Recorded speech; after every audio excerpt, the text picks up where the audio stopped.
Many people, I imagine there's an Eastern equivalent of this, but in the Western world, we have this fable called the Tortoise and the Hare. The idea that you've got two different animals with two mindsets and two different speeds setting off on a race together. The hare will charge off but will run out of steam early, but the tortoise will continue at its own methodical pace and reach the finish line potentially first. Running Fable takes this idea and translates it into a up to 10 player online or 4 player locally racing game where you will play as tortoises or hares running through various different environments.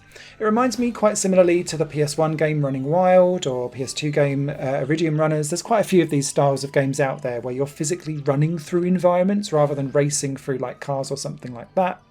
And it allows for a 3D parkour element of the race as you run through, because not only are you running and jumping, you're swimming. If you're a tortoise, you've got a special move to surf on your shell as you go across water, whereas the hare can cross gaps in water by spinning around their ears and gliding across. All of this is tied to a specific energy meter though, so you need to make sure that you're either recharging your energy so that you can make these moves when it matters, or you collect power-ups as you go. The key here though is that just like the Tortoise and the Hare fable, it's not about just finishing first, it's how you do it that also contributes to your score points. And this is where the added spin of Running Fable really comes to the fore.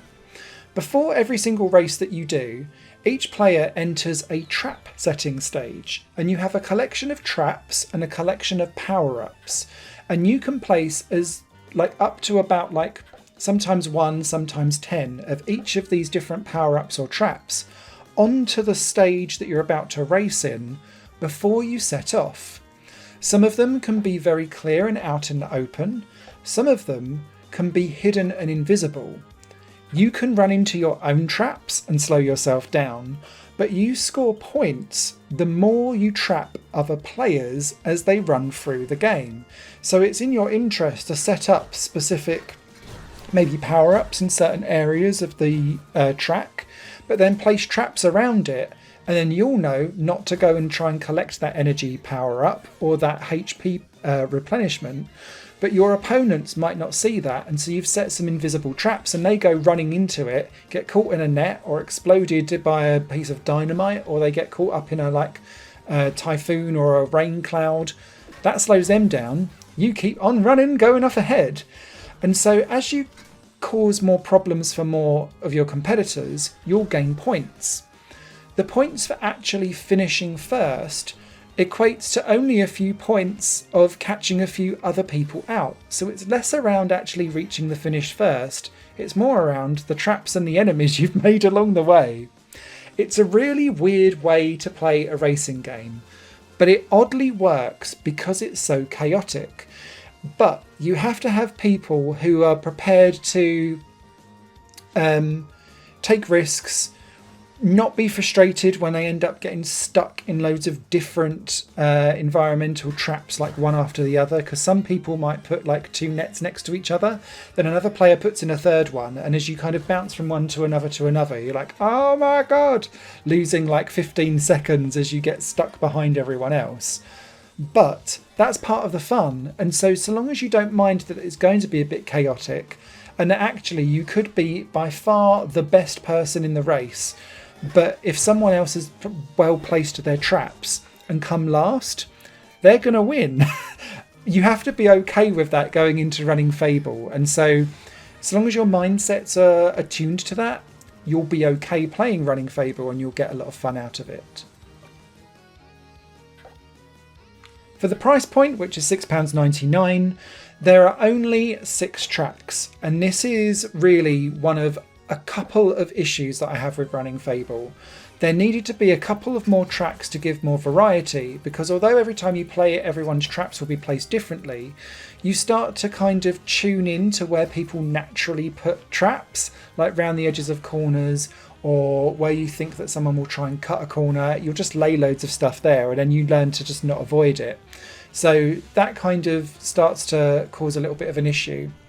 The other thing is that because there's only tortoises and hares, there's a lack of character customization, and you can't target specific players very well because everyone looks the same. Yes, admittedly, you can customize yourself with unlockable hats or glasses as you go, but again, you're placing down traps and hoping that someone will run into them. You can't like target the nearest person on the leaderboard, say, as you run through. So by design, you're kind of casting a wide net and hoping for the best. And because everyone feels anonymous, it has less impact of targeting and causing problems for one specific player.